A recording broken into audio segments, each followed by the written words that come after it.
नमस्कार, मी नम्रता वागळे. सन्मान नवदुर्गांचा या नवरात्र विशेष कार्यक्रमात आपल्या सगळ्यांचं स्वागत. या कार्यक्रमात आपण राजकारणातल्या नवदुर्गांशी दिलखुलास गप्पा मारतोय. पुरुष प्रधान असलेल्या राजकारणात महिला नेतृत्व उभं राहणं हे सोपं नसतं आणि त्यासाठी शक्तीचा कोणता अवतार घ्यावा लागतो. राजकारणात कुचंबणा होते का? राजकीय पक्षाचा आधारस्तंभ बनताना घराकडे पाहण्यासाठी वेळ कसा मिळतो? प्रसंगी राजकीय भूमिका बदलतात, अशा वेळी स्त्री नेतृत्वावर चहूबाजूनं हल्ले होतात. हे हल्ले ती स्त्री, राजकारणातली स्त्री कसे पचवते, हे सगळेच प्रश्न सर्वसामान्यांना पडतात. आम्हालाही पडलेले आहेत आणि या प्रश्नांची उत्तरं देण्यासाठी पुढारी न्यूजच्या स्टुडिओमध्ये आज आलेल्या आहेत भाजपच्या महिला प्रदेशाध्यक्ष चित्रा वाघ. चित्राताई, आपलं खूप खूप स्वागत. नमस्कार. चित्राताई या खरं तर त्यांच्या रोखठोक भूमिकांसाठी प्रसिद्ध आहेत आणि अशा भूमिका मांडताना अनेकदा याच भूमिका किंबहुना अशा रोखठोकपणे भूमिका मांडताना तुम्ही अडचणीत सुद्धा आलेला आहात. टीकेचे बाण चहूबाजूने तुमच्यावरती सोडले जातात. हे सगळं तुम्ही कशा निभावून देता हे आपल्याला सगळ्याच प्रेक्षकांना उत्सुकता आहे. सगळ्यात पहिल्यांदा नवरात्रीच्या तुम्हाला शुभेच्छा. पण नवरात्रीमध्ये जसं शक्तीला विविध अवतार, शक्तीचे विविध अवतार आपण बघतो, राजकारणामध्ये विशेषतः पुरुष प्रधान राजकारणामध्ये ज्या वेळेला एका स्त्रीला वावरायचं असतं, तिची इच्छा असते की हे करिअर मला बनवायचं आहे, तर त्यावेळेला तिला कोणकोणते अवतार घ्यायला लागतात, कसा संघर्ष असतो? आज मला आनंद आहे की पुढारी न्यूज चॅनलच्या माध्यमातून महाराष्ट्रातल्या सगळ्या प्रेक्षकांशी संवाद साधायला मिळतोय, विशेषतः आपल्या सगळ्या मातृशक्तीशी. आणि नवरात्रीच्या सगळ्यांना हार्दिक अशा शुभेच्छा. आणि खूप बरं वाटतं की खूप वर्षांनी नम्रतासुद्धा मला आज भेटली आहे. म्हणजे फार जुनी आमच्यासोबत आम्ही एका स्टुडिओजमध्ये आम्ही त्या ठिकाणी ती असायची, आमच्या मुलाखती वगैरे घ्यायची. बरेच वर्ष आम्ही मिस केलं तुला, पण पुन्हा एकदा पडद्यावर बघून मनापासूनचा आनंद झाला आणि तुलाही शुभेच्छा आहेत. खरं नवदुर्गा, आता तुम्ही घेतलाय नवदुर्गा सन्मान. मी पाहिलं माझ्या आधी खूप चांगल्या अशा नेत्या या ठिकाणी येऊन गेल्या, प्रत्येकीने आपली भूमिका मांडली. तसं एक क्षेत्र आहे आव्हानात्मकच, म्हणजे जे आपल्याला वाटतंय तितकं सोपं नक्कीच नाही आहे. पण पुन्हा हेही आहे की आता मा दुर्गा किंवा आम्ही जे नेहमी राजकारणामध्ये म्हणतो, जे आपले आदर्श आहेत, मा जिजाऊ असेल, मा रमाई असेल, भीमाई असेल, क्रांतीज्योती सावित्रीमाई असतील, हे आता येणार नाही आहेत. त्यांनी आपल्याला शिकवलं आहे आणि आपण त्यांचे अंश आहोत असं समजूनच आपल्याला पुढं काम करायचं आहे. म्हणजे त्यावेळेला तर ज्या वेळेला काहीच नव्हतं, महिलेला सेच नव्हता, अशा वेळेला क्रांती उद्गाता या होऊन गेल्यात. आणि आता तर बऱ्यापैकी संघर्ष काय बाईला टळलेला नाही आहे. विविध पक्षातल्या महिला असतील, अगदी माझ्या विरोधक सुद्धा, पण त्या आमच्या सगळ्यांमध्ये एक कॉमन फॅक्टर आहे आणि त्याचं नाव आहे संघर्ष. तो प्रत्येकीलाच करावा लागतो त्या ठिकाणी. आता त्याची रूपं मात्र वेगळी वेगळी आली आहेत की कशा पद्धतीने छळायचे नवीन नवीन प्रकार आलेत. असं म्हटलं तर ते चुकीचं ठरणार नाही. स्वपक्षीयांकडनं पण होतं असं कधी? नाही, असं होत नाही. आपण आपल्या बाबतीत असं नाही, सगळ्यांच्याच बाबतीत, ओव्हरऑल महिला राजकारण्यांच्या बाबतीत नाही होत असावं. पण मी तुम्हाला म्हणते की आपण एकदा काय आहोत आणि आपलं नाणं काय आहे ते एकदा खणखणून वाजवून दाखवल्याशिवाय समोरच्याला त्याचा आवाज कळत नाही. त्यामुळे आपण आपला एकदा आवाज वाजवून दाखवला की मग अर्धे तुमचे प्रश्न संपतात असं मला स्वतःला वाटतं. आणि त्या अनुषंगाने प्रत्येक कमी जास्त, आणि फक्त राजकारणच का, सगळ्याच क्षेत्रामध्ये कुठं नाही आहे त्रास. पण म्हणजे एवढा संघर्ष जर राजकारणामध्ये असेल, कुठच्याही पक्षामध्ये जा, कुठेही जा, कुठच्याही पदावर असा, तर मग राजकारणामध्ये करिअर करावंसं का वाटतं? नाही, राजकारणात यायला हवंच ना. मी तुम्हाला खरं सांगते की आम्ही सुद्धा कोण होतो, गृहिणीच होतो आणि आवड आहे समाजकार्याची म्हणून आम्ही आलो. आणि ज्या वेळेला आलो त्यावेळेला जेव्हा आपण बाळ नाही का रांगतं, मग ते चालायला शिकताना पडतं आणि मग हळूहळू जे शिकतं तसं ते आता शिकत इथपर्यंत आलोय. पण हे क्षेत्र गरजेचं आहे. आपले प्रश्न, आपण 50% आहोत. मी कुठला जात धर्म मानत नाही. स्त्री आणि पुरुष ह्या दोन महत्त्वाच्या जाती आहेत आणि त्याच जाती आहेत. तर 50% जी आपली जात आहे, महिलांची जात आहे, तिला मी काय, माझ्यासारख्या अजून लाखो मैत्रिणी पाहिजेत. त्यांचे प्रश्न आजही सुटलेले नाही आहेत. आणि मग त्यावेळेला आपल्याला त्यांच्यासोबत उभं राहताना बऱ्याच लोकांचा विरोध सहन करावा लागतो. पण मग तेवढं तुमच्यामध्ये तेवढी धमक पण हवी, कारण आपण त्यांचं प्रतिनिधित्व करतो. आज तुम्ही मला या ठिकाणी बोलवलंय किंवा आम्ही कुठेही जातो त्यावेळेला असं म्हणतात महिला नेत्या किंवा काय, महिला नेत्या आहोत तर महिलांचे प्रश्न सोडवतो. मग त्या महिलांचं काय डिमांड आहे, त्यांच्यासाठी जे योग्य आहे ती भूमिका घेऊन आपल्याला वावरावं लागतं. मग त्यावेळेला प्रसंगी विरोध पत्करावा लागतो. पण एक भूमिका तर आपली ठाम असली पाहिजे की असं जर नाही केलं तर एवढ्या मोठ्या वर्गाचा जर त्या ठिकाणी नुकसान असेल तर येस आपल्याला भांडावं लागतं, आपल्याला लढावं लागतं आणि ती लढाई चालूच असते. आणि संपणार नाही. आणि सगळ्यात महत्त्वाचं असं आहे राजकारणात असो किंवा कुठल्याही क्षेत्रात असो, आपण कुणाला खुश करण्यासाठी काम करतच नाही आहोत अगदी आणि त्यासाठी आपण तिथं नाही आहोत की किसी को अच्छा लगे, ॲब्सोल्युटली. हाँ, इसको अच्छा लगे, अरे अरे वा नम्रता ताई तुम्ही अशा ते माझं काम नाही आहे. आपलं काम जे आहे ते आहे. आवडलं चांगलं, नाही आवडलं चांगलं, मला पटतंय की येस हे करायला हवं आणि ते करायला हवं. पण मी तशी खूप भाग्यवान आहे की आत्तापर्यंत जो माझा प्रवास आहे त्यामध्ये अशी वेळ क्वचित कधी आली असावी की बाबा ही घेतलेली भूमिका ही तुमची योग्य नाही, किंवा अगदी क्वचित म्हणजे अगदी रेअरमध्ये रेअर एखाद केस अशी असू शकेल. मला आता आठवतही नाही आहे कारण जवळपास नाही, पण एखादी असू शकेल. अगदीच काय आपण असं म्हणावं. येऊया आपण त्याच्याकडे येऊया. आपण थोडंसं डाऊन द मेमरी नक्की. लेन सुद्धा एक नक्की. जम्प करूया. वैयक्तिक चित्रा वाघ यांच्याबद्दल जर बोलायचं झालं तर म्हणजे प्रत्येकाचा एक नैसर्गिक कल असतो, एक नैसर्गिक आवड भूमिका असते. चित्रा वाघ यांचं नैसर्गिक राजकीय भूमिका कोणती, कुठल्या पक्षाशी निगडीत आहे? नैसर्गिक जर बघितलं, पिंड आपण ज्याला म्हणतो. मी आले पण राजकारणामध्ये ही आमच्या सासूबाईंच्यामुळे मी राजकारणात आले आणि त्यानंतर मी काम करत राहिले. सगळ्यांनाच माहिती आहे मी आधी राष्ट्रवादी काँग्रेस पक्षात होते आणि मी साहेबांसोबत काम केलं, तिथल्या सगळ्या नेत्यांसोबत काम केलं आणि त्या ठिकाणी मी काम करत राहिले. नंतर अशी एक वेळ आली की काही सर्कमस्टन्सेस असे आले, क्रिएट केले गेले की मला तिथून बाहेर पडावं लागलं. बरं, मग मी बाहेर पडल्यानंतर मी भारतीय जनता थोडा पार्टीत आले. प्रकाश टाकायला आवडेल त्या सर्कमस्टन्स? नाही ठीक आहे, आता काय सारखं उघडून त्याच्याने काही फरक पडणार नाहीये. संघर्ष पक्षातल्या लोकांमुळे, सहकाऱ्यांमुळे झाले की पक्षाबाहेरच्या? नाही, पक्षाबाहेर काय आहे, पक्षाबाहेर तर कोणाची हिंमतच नाही बोलायची हो. इथे नेहमी संघर्ष जो असतो तो जिथं आपण काम करतो त्यांच्यासोबत असतो आणि त्याच्यामुळे आणि मी सांगून बाहेर पडले. मी काय अशी काय पळपुटी आणि अशी काही कुणाला न सांगता वगैरे जसे मागच्या मागे पळून गेले सगळे आणि सगळे दिसले अशी नाही आहे मी गेले जिथे ज्यांच्यासोबत, ज्यांच्यासाठी आणि ज्यांच्यासोबत मी काम करत होते. पवार साहेब त्या ठिकाणी होते, त्यांना भेटले, त्यांना मी अगदी सविस्तर पत्र दिलं, त्यांना सांगितलं की मी भारतीय जनता पार्टीत जातीये. का जातीये त्याची कारणं त्यांना माहिती होती आणि त्यांनी म्हटलं पण की आपण परत बसूया, पण मी म्हटलं नको, आता मी जाते. आता मला पुन्हा त्या मीटिंग्ज आणि त्या चर्चा करण्यात काय अर्थ नाही आहे, मी जाते असं सांगून मी गेली आहे. पण मग विचारांचा नैसर्गिक कल कुठे? कारण राष्ट्रवादी आणि भाजप हे कधीही एका पेजवर भूमिका नसलेले आहेत. मी राष्ट्रवादीमध्ये असतानाही महिलांसाठी काम करत होते आणि मी भारतीय जनता पार्टीमध्ये आल्यावरही मी महिलांसाठी काम करते. पण पक्षाच्या भूमिका तुम्ही वेळोवेळी मांडत आलेला आहात. हो, मग आहेच ना. त्याच्यामध्ये कुठलाही पक्ष, राष्ट्रवादी असेल आणि भारतीय जनता पार्टी असेल, महिलांच्या विरोधात कुठली भूमिका नाही आहे. शेवटी बॅनर जरी बदलला तरी काम तेच आहे. आणि सुरुवात राष्ट्रवादीतून का करावीशी वाटली? 97ला मला आठवतंय लोकल बॉडीच्या निवडणुका होत्या, तेव्हा आमच्यातली एक उभी राहिली होती कॉर्पोरेशनला आणि त्यावेळेला काँग्रेसचा प्रचार आणि या सगळ्या अशा गोष्टी होत्या आणि त्याच्यानंतर 99ला पवारसाहेबांनी काढली. जिथे मी राहत होते तो एरिया आणि संबंधित लोकं जी होती ती त्या ठिकाणशी जोडलेली होती आणि त्याच्यामुळे मग त्या ओघाने आम्ही गेलो आणि अर्थात चांगलं काम केलं, शिकलो सुद्धा. असं नाही आहे की काही नाही शिकलो. मिळाली वाट त्यावर चालत अनुभव गाठीला हो, धरायचा. आणि अगदी खालून काम केलंय. म्हणजे वॉर्ड, तालुका, जिल्हा, मुंबई प्रदेश, महाराष्ट्र प्रदेश असा आलेख आहे तो. अशी पटकन जाऊन कुठं बसलेली नाही आहे. त्यामुळे खालून मला माहिती आहे कसं काम, कशा पद्धतीने काम केलं जातं, करतात आणि नेत्यांचं मार्गदर्शन त्यावेळेला मिळत होतं, शिकत होतो आम्ही. नंतर मी भारतीय जनता पार्टीमध्ये आले आणि देवेंद्रजींच्या नेतृत्वात आम्ही काम करायला लागलो. पहिली 2.5 वर्ष मिळाली ती विरोधी पक्षातली 2.5 वर्ष जी होती आणि त्यावेळेला इतके वर्ष केलेल्या कामांचा अर्थात उपयोग झाला आणि त्यामुळे त्यावेळेला पवारसाहेब होते, त्यांच्याही काही महिलांच्या विरोधातल्या अशा पक्षाची भूमिका नव्हती. देवेंद्रजी आहेत त्यांचंही नाही आहे.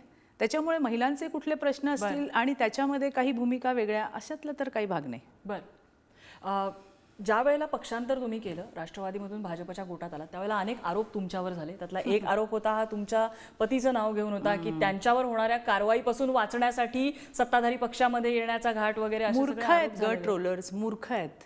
माझ्या नवऱ्यावरती 2017 साली आरोप केला आणि चार्जशीट फाईल झाली. मी 2019ला त्या ठिकाणी गेले.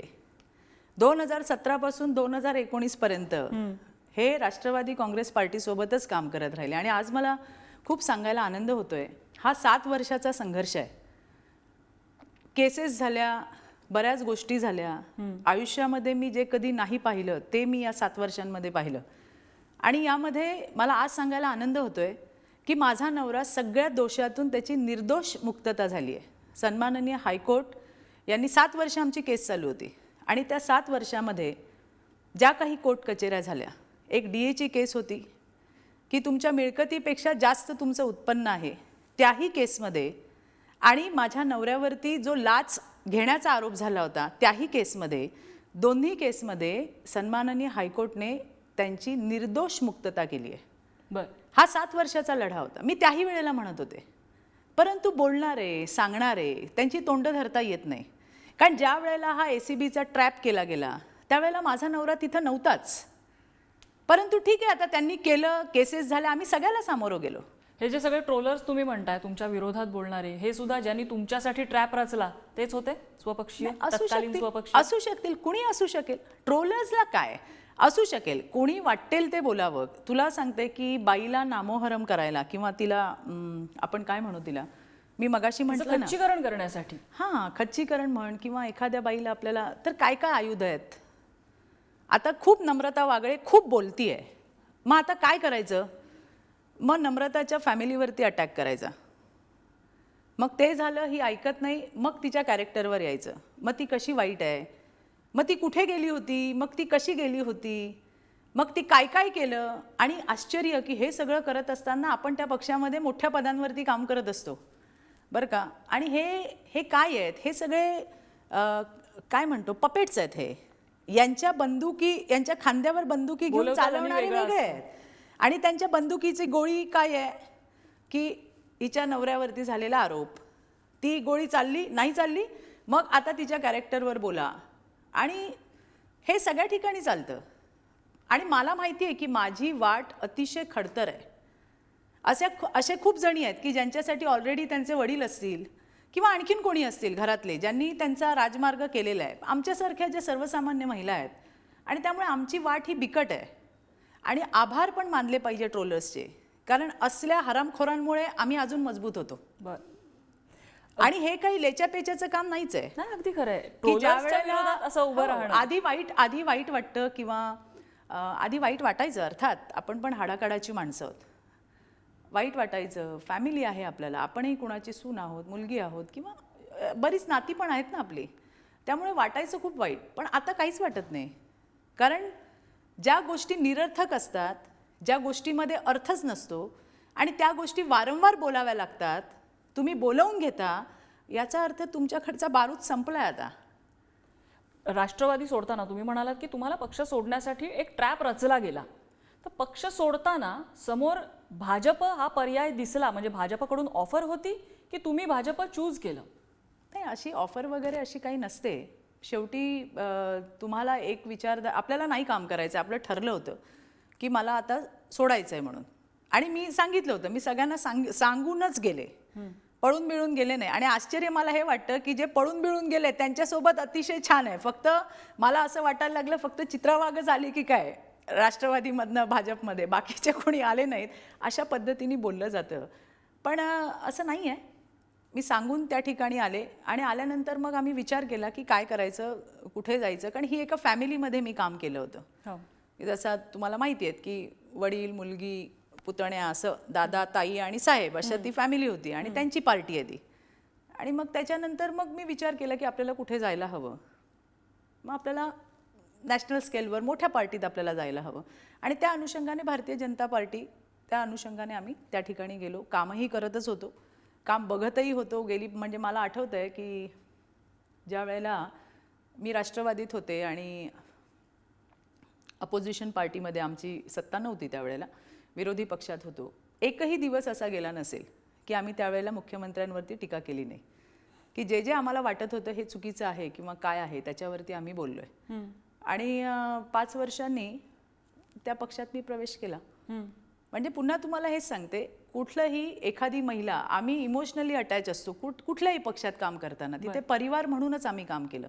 पण राष्ट्रवादीकडनं कुठलं लाभाचं पद मला कधी मिळालं नाही की बाबा हे काहीतरी मिळतंय आणि इथं काहीतरी मिळतंय म्हणून मी जातीये. तर कुठलंही लाभाचं पद नव्हतं, कधीच नव्हतं. हां, त्यांनी मला एक महिला आयोगाचं सदस्यपद मात्र दिलं होतं. ते पण मला वाटतं 9 महिने, 8 की 9 महिनेच आम्हाला ते घेता आलं, कारण नंतर लगेच कोड ऑफ कंडक्ट लागला, इलेक्शन्स लागले आणि आम्ही हरलोच. आणि सगळ्यात आधी त्यावेळेलाही काही बरखास्त झालं असेल तर महिला आयोग बरखास्त केलं होतं. त्यामुळे ते 8-9 महिने मला काम करायला मिळालं. अर्थात ते पण खूप आहे की त्याच्यात मला शिकायला खूप मिळालं, कायद्यांच्या बाजू समजून घेता आल्या. आणि मग त्याच्यानंतर भारतीय जनता पार्टीत प्रवेश केला. पण असं मागे वळून बघताना कधी असं वाटतं की अरे ही भूमिका मी त्यावेळेला घ्यायला नको होती? नाही, असं नाही वाटत मला. एव्हरीडे आम्ही टीका करायचो. नाही, असं नाही वाटत मला अजिबातच असं वाटत नाही. मला असं याच्यासाठी अजिबात वाटत नाही की ज्या पक्षामध्ये मी 20 वर्ष होते, ज्या पक्षाला आम्ही आमच्या उभारीचं वय दिलं, जे ऑफकोर्स त्यावेळेला आम्ही काही करू शकलो असतो, कुठल्या क्षेत्रात जाऊ शकलो असतो, ते न देता आम्ही राजकारणामध्ये राहिलो. प्रेम होतं, निष्ठा होती आणि आवडत होतं काम करायला. अर्थात हे काय एका बाजूनी नसतं. जेव्हा तुम्ही पक्षासाठी काम करता तेव्हा तुम्ही स्वतःही काम करत असता. तुम्हीही त्याही वेळेला तुम्हाला वेगळ्या वेगळ्या पोझिशन्सवर काम करायची संधी मिळते. आणि त्यामुळे हे करत असताना तिथून बाहेर पडताना दुःख, मी जसं तुला सांगितलं, हे वाईट वाटतंच. कारण आम्ही इमोशनली अटॅच असतो. आमचं काय तिथं काही कमर्शियल डील नव्हत्या किंवा नाहीत. आज आपलं इतक्या वर्षाचं ऑफिस सोडतानाही वाईट वाटतं. पण अशी कुणावरती वेळ येऊ नये की आपल्याच लोकांनी आपल्याचसाठी कशा पद्धतीने, आणि आता जाऊ देत त्या विषयावरती मला फार बोलायचं नाही. ठीक आहे, आपण वेगळ्या विषयाकडे येऊया. ऍक्च्युली तुम्ही आता सांगितलं की पवार कुटुंब आणि त्या कुटुंबाचा पक्ष, असं एक तुमचं थोडासा बोलण्याचा सुरू होता. आता एक कोर्टामध्ये ज्या वेळेला राष्ट्रवादी कुणाची हा प्रश्न चाललेला आहे, त्यावेळेला अजित पवार गटाकडून असा आरोप केला गेला की शरद पवार घर चालवल्यासारखा पक्ष चालवतात, त्यांची ऑटोक्रेसी चालते, तिथे एकाधिकारशाही चालते. तुम्ही असताना असंच वातावरण होतं? नाही, मी संघटनेत काम करत होते. हे जे म्हणतायत ते त्यांचे मंत्रिमंडळ आणि ते काय बोलत असतील त्याच्यामध्ये मला माहित नाही. पदाधिकारी म्हणजे विधिमंडळ पक्ष जो आहे, राष्ट्रवादी विधिमंडळ पक्ष, विधिमंडळ पक्षाची मी सदस्य नाही. नाही, पण एवढं अलूफ राहू शकतो विधिमंडळ पक्ष आणि पक्षाची संघटना? हो, तसं आहेच की. त्या मीटिंग्सना कधी पक्षाचे पदाधिकारी नसायचेच. त्याच्यामुळे मला ते तिथे काय चालायचं आतमध्ये ते काही मला माहीत नाही. परंतु या संघटनेमध्ये काम करत असताना साहेबांचं मार्गदर्शन असायचं. ते यायचे बऱ्याचदा बैठकींना. इनफॅक्ट आम्ही पण बरेच प्रश्न त्यांच्याकडे घेऊन जायचो. ते प्रश्न त्यांच्यासोबत डिस्कस करायचो. त्यामुळे विधिमंडळात काय चाललंय किंवा त्यांचे जे मंत्रीगण आहेत त्यांच्यासोबत त्यांचं वागणं काय आणि बोलणं काय, याच्याबद्दल मला काही फारसं नाही माहिती. बरं, वेगळ्या प्रश्नाकडे येऊया. संजय राठोड यांच्यावरती ज्यावेळेला एका मुलीच्या आत्महत्ये प्रकरणी आरोप झाले होते, तुम्ही ते प्रकरण खूप लावून धरलेलं होतं आणि त्यावेळेचा तुमचा आवेश आपण बघितला होता की त्या मुलीला न्याय मिळाला पाहिजे, ती तुमची भूमिका होती. येस. संजय राठोड आता तुमच्यासोबत सरकारमध्ये आहेत, मंत्री आहेत. त्यावेळी आपण ती भूमिका उगाच मांडली, आपली शक्ती वाया गेली असं? नाही, अजिबातच नाही. मी आजही माझ्या भूमिकेवर ठाम आहे. आजही मी माझ्या भूमिकेवर ठाम आहे आणि त्या संदर्भात मी एक PIL दाखल केली आहे. बरं. ती आजही कोर्टामध्ये दाखल आहे. मी ती मी काढलेली नाही. मी लढणार आहे. ज्या वेळेला त्याला मंत्रिमंडळामध्ये ज्या वेळेला घेतलं संजय राठोडना, त्याही वेळेला मुख्यमंत्र्यांकडनं असा खुलासा आला होता की त्यांना क्लीन चिट मिळाली आहे. मग आता क्लीन चिट कोणी दिली? तर आधीच्या सरकारमध्ये कोण मुख्यमंत्री होते? तर उद्धव ठाकरे मुख्यमंत्री होते. मग आता उद्धव ठाकरेंनी कुठल्या बेसवरती संजय राठोडला क्लीन चिट दिली? त्याला क्लीन चिट दिली म्हणून तो पुन्हा मंत्रिमंडळात घेण्यात आलं असं तिथून सांगण्यात आलं मला. पण ते काहीही असलं तरी माझी लढाई चालू आहे. आता मात्र माझी PIL त्या ठिकाणी, आणि मी माझ्या मतांवरती पूर्णपणे ठाम आहे. ज्या वेळेला अशी घटना झाली त्यावेळेला FIR सुद्धा होऊ दिला नव्हता. त्याच्यावरची ती लढाई होती आणि ती लढाई मी आजही माझ्या भूमिकेवरती अतिशय ठाम आहे. आता कोर्टामध्ये असल्यामुळे, न्यायप्रविष्ट प्रकरण असल्यामुळे त्यावर मला फार बोलता येत नाही. पण काही असे टोणगे खूप आहेत. पण त्या PILचं पुढे काय झालं? चाललंय आता ते. त्याच्या हिअरिंग्स डेट्स लागतील आणि ते चालू होणार आहे. पण मी ती PIL त्या ठिकाणी दाखल केलेली आहे आणि माझी लढाई चालू आहे. त्याच्यावरती मी बोलत नाही किंवा त्याच्यावरती मी काही करत नाही. मग आता तुम्ही U-टर्न घेतला का? मी कुठले टर्न घेतलेले नाही. माझा सरळ रस्ता आहे, सरळ रस्ता आहे आणि त्या रस्त्याने मी चालले. जसं मी म्हटले की खूप ट्रोलर्स आहेत, त्याच्यात खूप टोणगे पण आहेत. बरं. मग ते असं, मग ते हिचं काय झालं, मग त्या संजय राठोडचं काय झालं, मग अरे सगळ्याचं सगळं होणार आहे. मी माझी लढाई चालते. तुमच्यात हिंमत असेल तर या ना माझ्यासोबत. तिथे बिनकामाचं टिकटिक करायला काही पैसे लागत नाहीत. लढायला मात्र हिंमत लागते. असेल तुमच्यामध्ये हिंमत तर या माझ्यासोबत. ज्या वेळेला मी बोलत होते त्यावेळेला कुणी आलं नाही सोबत माझ्या? नव्हतं का कोणी महाराष्ट्रात? बरं, ती माझी कोणी लागत नाही. ती माझी कोणी लागत नाही. ना माझ्या नात्याची आहे, ना माझ्या जातीची आहे, ना माझ्या आणखीन कसली आहे. बाई आहे ती, मी जसं मगाशी म्हटलं तसं. आणि तिच्यासाठी मी लढले कारण मला दिसत होतं सगळं. आणि तुमच्याच माध्यमातून जास्त दिसत होतं.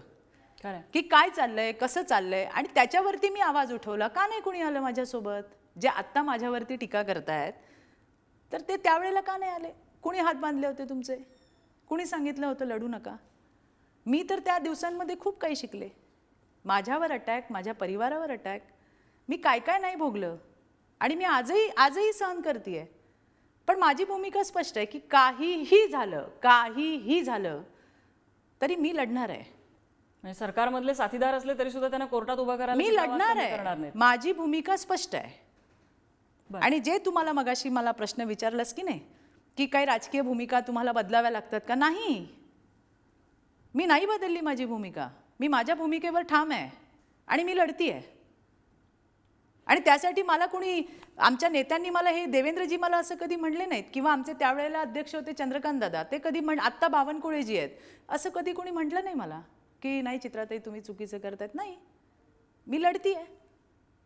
चित्रा किशोर वाघ वर्सेस स्टेट ऑफ महाराष्ट्र अशी ती केस आहे. बरं. आणि ते कोणी जाऊन पाहू शकतं. आता त्याच्यात काय हाईड अँड सीक पण नाही आहे. जसं मी म्हटलं की माझा नवरा निर्दोष सुटला आहे सगळ्या दोषांमधनं, आणि ते हायकोर्टाने सिद्ध झाले. 7 वर्ष आम्ही केस लढलोय.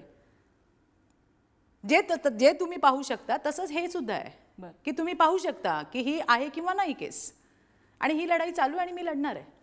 सुप्रिया सुळे यांनी काही दिवसांपूर्वी वक्तव्य केलं होतं की भाजपमध्ये महिला नेतृत्वाला संधी दिली जात नाही फार. त्यांनी द्रौपदी मुर्मू यांचं नाव घेतलं होतं संसद भवनाचा लोकार्पणाचा उल्लेख देऊन. त्यांनी पंकजा मुंडेंचं नाव घेतलं, पूनम महाजन यांचं नाव घेतलं, अजूनही बरीच नावं त्यांनी घेतलेली आहेत. कसं आहे, त्या राज्याच्या मोठ्या ताई आहेत. आता मी मोठ्या ताई म्हणते तर बऱ्याच जणांना वाटतं मी उपहासात्मक म्हणते. खरंच मोठ्या ताई आहेत. उत्तुंग नेतृत्व असलेल्या साहेबांची कन्या आहेत त्या मोठ्या ताईंना काय झालंय की त्या आपलं काही पाहत नाहीत आणि समोरच्यांचं नेहमी बघत असतात. सगळ्यांसाठी सगळं करणारा, महिलांना न्याय देणारा आणि महिलांसाठी उभा राहणारा भारतीय जनता पार्टी. आता मी 4 वर्ष झाली, हे 5वं वर्ष चालू आहे भारतीय जनता पार्टीमध्ये. या 5 वर्षामध्ये मी खूप पाहिलं आहे की ज्या महिलांमध्ये स्कोप आहे त्या महिलांना विविध जबाबदाऱ्या देण्यात येतात. विविध जबाबदाऱ्या.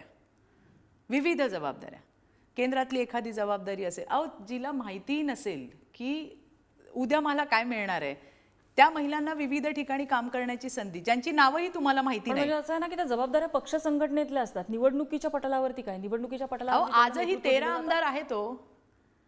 आजही भारतीय नाही त्यातले कोणी. नाही, भारतीय सांगते ना तुला, तेही सांगते मी. भारतीय जनता पार्टीच्या आजही सगळ्यात जास्त विधानसभेमध्ये महिला आमदार कुठल्या पक्षाच्या आहेत? ताईंच्या पक्षाच्या किती आहेत विचारा ना त्यांना. मग मंत्रिपद का दिलं जात नाही? तेही देणार. आमच्याकडे ज्या 13 जणी आहेत त्या प्रचंड कार्यक्षम असलेल्या, सांगते मी. भाजपमध्ये महिलांना मंत्रिपद देण्यात एवढी उदासीनता का? म्हणजे जर रिझर्वेशन 1/3 देतात, असं नाही. केंद्रात सुद्धा 78 पैकी 11 महिला मंत्री आहेत, फक्त 1/6 पेक्षाही कमी आहे. नम्रता, असं आहे की त्या ठिकाणी इथे जे आपलं सरकार आहे हे अलायन्स मधलं सरकार आहे. आता तर 3 पक्ष एकत्र येऊन सरकार होते, आणि त्यावेळेला काही ठरवलंय की कधी देणार आहेत, काय देणार आहेत, आणि त्या अनुषंगाने 100% मिळणार आहे. आता मी पुढचं जाऊन सांगते. एक महिला मंत्री सांगते ना मी.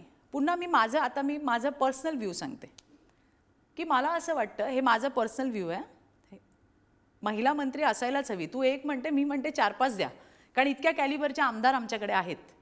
म्हणजे अतिशय चांगल्या 2-2, 3-3 टर्म झालेले आमदार आहेत जे अतिशय उत्तम काम करतात. म्हणून तू एक म्हणतेस, मी म्हणते 4-5 महिला मंत्री द्या, अशी माझी स्वतःची मागणी आहे. बरं. आणि मला स्वतःला असं जर विचारशील तर मला असं वाटतं की एखाद्या पुरुषाला कधी द्या ना महिला बालकल्याण, त्याला कळू दे ना काय आहेत महिलांच्या समस्या, कसे सोडवायचे असतात ICDSचे प्रश्न, महिलांना काय लागतं, जिल्हा परिषदेच्या शाळेमध्ये सॅनिटरी पॅड पुरवण्यासाठी काय करायला हवं, हे सगळं कळू देत नाही या पुरुषांना सुद्धा. ऑफकोर्स तो आणि त्याच्या वेगळ्या पॅराडाईमवरची ती चर्चा आहे. नाही, हे मी माझं वैयक्तिक सांगते. आणि मग त्यामुळे काही दिवस मंगलजींकडे ते खातं होतं, त्यांनी ते चालवलं.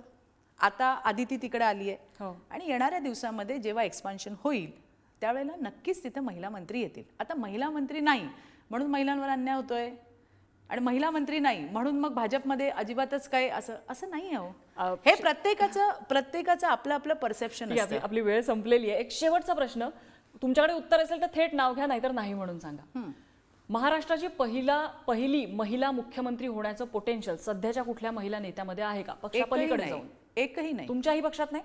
नाही, एकही नाही. बरं.